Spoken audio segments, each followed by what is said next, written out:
이혼 증거 수집 방법, 외도 간통했을 때 이렇게 한다. 자, 오늘 제가 소개할 사건은 30대 후반의 여성분 사건입니다. 제가 이분을 대리해서 이혼 소송을 해서 이혼을 시켰는데, 이분 자녀는 초등학생 저학년이었고요. 남편분하고 결국 이혼을 하게 된 거죠. 처음에 일의 발단이 어떻게 된 거냐면, 남편이 회사 숙직실에서 뭐 하루 자고 오겠다 이런 식으로 얘기를 한 거예요. 그날 집안 행사가 있었거든요. 그러니까 여자는 그 일을 해야 되니까 그래 알겠다, 자고 와라, 그렇게 얘기했는데, 그 여성분들이 촉이 좋잖아요. 뭔가 저 사람이 회사에서 그렇게 자고 온 게 아닌 것 같아. 단서를 한 개씩 찾기 시작해서 결국은 증거를 딱 잡아가지고 이혼을 했던 그런 사건입니다. 그래서 제가 오늘 알려드리는 방법대로만 하시면 요거는 100% 승소로 가는 지름길이다. 이렇게 하면 거의 증거를 싹 잡아가지고 상대방을 꼼짝달싹 못하게 해서 승소할 수 있는 길이다. 이렇게 제가 안내를 드릴 거니까 한번 들어보시기 바랍니다. 자, 첫 번째는 휴대폰부터 뒤져봐야 됩니다. 오늘 제가 소개해드린 사건도 딱 그랬어요. 감이 오잖아요. 이게 저 사람이 뭔가 거짓말을 하고 평소에 뭔가 태도나 이런 걸 보면 감이 촉이 온다고요. 그래서 휴대폰에 그 문자 내역, 카톡 내역, 이런 것들을 보시면 그 간통을 암시하고 전제하는 그런 게 있거든요. 카톡 내용 자체가 서로 애정을 고백하고 막 어떤 나체 그런 사진이나 이런 것들을 주고받는 그런 경우도 있는데, 또 굉장히 조심성 많은 배우자 같은 경우는 그런 것까지는 휴대폰에 있지 않고 그 간통이나 이런 걸 전제로 하는 그런 대화들을 많이 나누고 있거든요. 그런 것들을 보면 이게 시작이 됐구나, 이런 걸 이제 눈치를 챌 수 있죠. 그리고 그 다음 보는 게 이제 휴대폰 통화 내역, 이런 걸 볼 수 있죠. 통화 내역 보면 특정한 한 사람하고 굉장히 많은 통화를 하고 거의 매일 밤 통화를 하는 그런 것들을 찾을 수 있거든요. 특히 간통 관계에는 매일 밤에 통화를 많이 합니다. 이분 같은 경우는 휴대폰을 이렇게 뒤져보니까 이런 내역들이 나오니까 그 다음 무엇을 봤냐, 휴대폰에 있는 구글의 타임라인이 있어요. 그 타임라인 뒤져보면 그 휴대폰 소지자가 어디로 왔다 갔다 했는지 그 왔다 갔다 한 동선이 나오거든요. 그 동선에서 꼭지점을 찾으시면 돼요. 이 꼭지점을 찾으시면 그 사람이 휴대폰을 들고 머물렀던 그런 장소들이 나오거든요. 그 꼭지점들을 연결하면 이제 그 사람이 어디서 외도했는지 알 수가 있죠.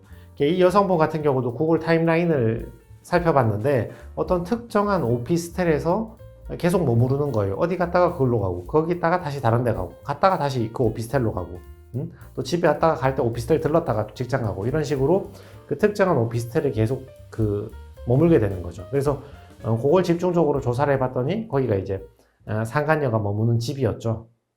그리고 구글 타임라인을 보면 그 꼭지점 중에 하나가 모텔이었어요.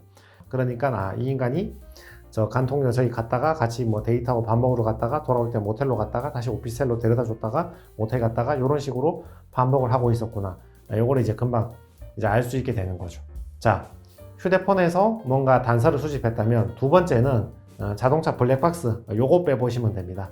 이 여성분 같은 경우도 휴대폰으로 단서를 잡은 다음에 자동차 블랙박스를 빼봤거든요.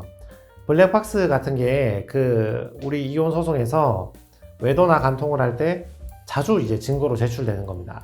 아직 그거 확인 안 해보신 분들은 이 효과를 잘 모르실 건데, 그 블랙박스라는 게 그 2채널이라고 그 자동차 앞과 뒤에서 동시에 이렇게 촬영을 하거든요. 그래서 블랙박스는 그 자체로 영상을 찍는 것도 있지만 녹음도 돼요. 녹음도. 그러니까 블랙박스를 빼서 보면 이 사건 말고 제가 했던 예전에 다른 사건에서는 차 안에서 둘이 애정 행각을 한다거나 애정 표현을 하는 게 그대로 블랙박스에 녹음이 되어 있는 경우도 있었고, 또 주로 잡히는 게 어떤 거냐면 차를 타거나 내릴 때 있죠. 한 번은 어떤 사건이 있었냐면 자동차가 이렇게 앞과 뒤가 있으면 그 간통녀하고 뒤로 이렇게 차 뒤로 걸어 들어와서 운전석에 조수석에 탈 거 아니에요. 그게 이제 뒤쪽 카메라에 다 잡히는 거죠. 사람 얼굴하고 다 잡히는 거죠. 그리고 이 사건에서는 앞쪽에서 잡혔더라고요.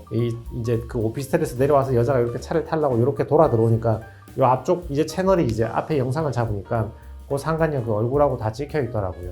이 오늘 사건 같은 경우도 그 블랙박스를 찍으면 아까 구글 타임라인 같은 경우는 그 사람의 행선지가 나온다 했잖아요. 오피스텔하고 모텔. 근데 블랙박스는 그 행선지로 들어가는 그 생생한 장면이 그대로 녹화가 되어 있는 거죠. 그래서 찍었더니 모텔로 들어가는 장면도 녹화가 있었고, 그 오피스텔 지하 주차장에서 머물러 있다가 그 상간녀가 차에 타는 거, 그 상간녀 얼굴, 외형 이런 것도 이제 녹화가 되어 있었던 거죠. 자, 세 번째가 흥신소에 사람을 붙이는 겁니다. 뭐 흥신소, 심부름센터, 뭐 해결사, 뭐 이름은 여러 가지 있죠. 요즘은 탐정이라는 이름도 많이 쓰던데, 자, 이걸 법률적으로 해석해 드리면 그게 아직 뭐 탐정법이다 이런 게 통과는 됐는데 아직 공인탐정제도 이렇게 시행되고 있는 게 없어서 사람을 따라다니면 불법이긴 합니다. 공인회계사 이런 말 들어봤죠. 변호사, 의사, 회계사 이런 것들은 국가에서 주관해서 시험을 치는 거잖아요. 그 시험을 합격하면 그 사람한테 자격을 준다고요. 근데 아직 탐정들은 사설 탐정이 많죠. 그냥 우리끼리 모여서 만든 ABC 탐정협회, 서울 탐정협회, 경기 탐정협회 이렇게 만들어서 자기들끼리 시험을 내서 그냥 그 시험을 붙으면 그냥 넌 탐정이다 이런 식으로 약간 아직은 좀 이런 수준에 머물러 있는 거고, 그래서 엄밀히 말하면 본인이 이제 배우자의 외도를 낌새채고 이제 뒤를 따라가서 사진을 찍거나 이러면 이제 요거는 별 문제가 없는데, 남 시켜서 이제 남편을 뒤를 계속 쫓아다니고 사진을 계속 찍고 개인정보를 계속 수집하고 침해하면 그거는 불법이 될 수 있고 그 일을 시킨 배우자도 불법이 될 수 있는 거죠. 다만 이제 보통 우리 요령은 그렇게 남을 시켰다 해도 내가 찍었다 그렇게 말해버리니까, 내가 직접 따라가서 찍은 거다 이렇게 말해버리니까 굳이 이렇게 말했을 때 남편이 막 반박 증거를 내면서 네가 어떻게 그걸 찍었냐, 뭐 흥신소가 찍은 거 아니냐 그렇게 주장하는 경우는 없거든요. 그냥 순순히 인정해버리기 때문에 요 문제는 이제 이런 방식으로 이제 그 전문가한테 물어보시면 해결할 방법이 있습니다. 근데 문제는 이게 아니고 흥신소는 선택사항이거든요. 그게 그럴 수밖에 없는 게, 자 보세요. 내 남편이 이제 왔다 갔다 한다고 이제 상간녀도 만나고 모텔도 가고 이제 왔다 갔다 하면 이걸 추적할 수 있는 사람을 붙여야 되잖아요. 근데 한 명이 한 명을 쫓아다니면 놓친다고요. 이 사람 밥도 먹어야 되지, 화장실도 가야 되지 하면 놓친다고요. 그럴 때 이제 흥신소 직원이 어떻게 얘기하냐면 혼자 따라다니면 놓치니까 2인 1조나 4인 1조로 따라 붙는다고 그렇게 얘기하거든요. 근데 여러분 생각을 해보세요. 하루 8시간 일해도 최저시급이 180만 원이잖아요. 근데 하루 16시간, 하루 24시간 붙어버리면 하루 16시간 붙으면 하루에도 뭐 350만 원, 400만 원 돈을 줘야 되잖아요. 근데 그런 사람을 2명, 4명 써서 한 달 동안 따라 붙이면 도대체 돈이 얼마야? 그럼 1000만 원, 2000만 원 막 훌쩍 넘어가 버리잖아요. 그래서 실제로 흥신소에도 의뢰를 해보면 업체마다 가격이 다르긴 한데 최소 300에서 보통 500만 원, 1000만 원 달라 그러거든요. 여기서 이제 문제가 두 가지 문제가 있습니다. 첫 번째 문제는 그 사기당하는 거죠. 제가 예전에 했던 사건 중에 여러분 그 중고차 사이트 중에 무슨 땡땡 드림이라고 그 사이트 있잖아요. 그 남자분이 자기는 공무원이고 자기 그 여자 배우자를 계속 쫓아다닐 수가 없으니까 이걸 어떻게 해야 될까, 어떻게 해결할까 싶어서 그 사이트에 글을 올린 거야. 이걸 배우자 외도를 어떻게 잡을 수 없을까 하니까 그 쪽지 같은 게 날아와서 내가 잡아주겠다, 내가 심부름센터다, 흥신소다 이래놓고 돈을 500만 원 받아갔는데 추적을 안 한 거지, 사진을 안 찍은 거지. 그러니까 사기당한 거죠. 요게 첫 번째 문제가 있는 거고, 또 다른 문제는 실익이 별로 없는 경우가 많습니다. 내가 이미 아까 말씀드렸듯이 휴대폰 보고 카톡 내역, 문자 내역 또는 통화 내역, 또는 구글 타임라인 또는 블랙박스, 녹음 이런 걸로 이미 몇 개의 증거를 확보를 했잖아요. 확보를 한 상태에서 이 사람이 출동을 해서 사람을 시켜가지고 그 사람 둘이 데이트하는 사진을 찍어 온다 하더라도 별 차이가 없어요. 요 증거, 휴대폰, 문자, 카톡, 구글 타임라인, 블랙박스 요것만 있는 상태하고 둘이 데이트하고 모텔로 간다거나 왔다 갔다 하면서 밥 먹고 있는 사진 이걸 찍어서 얹어서 내나 요것만 내나 별 차이가 없어요. 왜냐하면 위자료 금액 같은 경우가 요게 들어온다고 차이가 별로 나진 않거든요. 그러니까 여러분이 여기 쓰는 돈은 한 돈 1000만 원 써야 되는데 그 1000만 원 쓰고 가지고 와서 위자료를 1000만 원 더 받을 수 있냐? 아니요, 별 그게 없어요. 위자료 1000만 원 더 받지를 못하는 경우가 훨씬 많다 이거죠. 왜냐하면 이것만 해도 이미 충분히 외도나 간통이 입증됐기 때문에 요걸 더 가지고 온다고 해서 돈을 1000만 원 더 이상 받을 수 있는 게 없지. 그러니까 투입 대비 수익이 나오지가 않는 거죠. 그래서 요 두 가지가 문제가 좀 되고 있으니까 요거는 필수사항은 아니고 선택사항이다. 본인 스스로 전문가한테 물어보시고 결정하시는 게 낫겠다. 요까지 제가 안내를 드릴게요. 자, 네 번째는 각서로 막타를 치는 겁니다. 잡았잖아요. 카톡 내역이든 문자 내역이든 뭐든 이제 빼박 증거를 잡았으면, 근데 그렇잖아요. 부부관계가 간통 사실을 잡았다고 그날 바로 이혼하자 이런 경우는 잘 없어요. 이제 고민이 된다고요. 이혼할까 말까 하고 막 싸우기도 크게 싸우고 고민이 된다고요. 그러면 간통한 배우자도 자기가 미안하니까 어떻게든 한번 살아보려고 미안하다 이런 식으로 나온다고요. 그때 반성문이든 각서든 약정서든 확인서든 어떤 이름이든 좋으니까 이 자필 서면을 한 개 받아야 돼요.